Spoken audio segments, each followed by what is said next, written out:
আপনি কি জানেন চীনে বুলেট ট্রেনকে কেন এভাবে সাজানো হয়, আর রাস্তার মধ্যে এই বাসগুলো কেন রংধনু তৈরি করে ঘুরে বেড়ায়?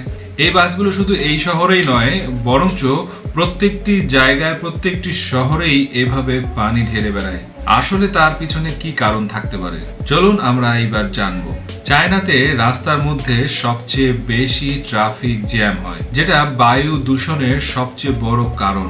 কিন্তু এখানে পরিবেশ দূষণের নিয়ম এত কড়া যে এখানে কোনো জিনিসই কয়লা দিয়ে তৈরি নয়। আর এই বাসটি শুধু রংধনু বানানোর জন্যই তৈরি করা হয়নি, বরঞ্চ এখানকার রাস্তার পরিবেশ দূষণকে কমানোর জন্যই তৈরি করা হয়েছে। এই বাসগুলোতে এমন সেন্সর রয়েছে যেটা নিজের পাশ দিয়ে অন্য গাড়ি ক্রস করার সময় সেন্সরের মাধ্যমে সেটা অটোমেটিক নিজে থেকেই বন্ধ হয়ে যায়। আর এই ট্রেনটি দেখতে কি আসল ট্রেন মনে না হলেও কিন্তু এখানে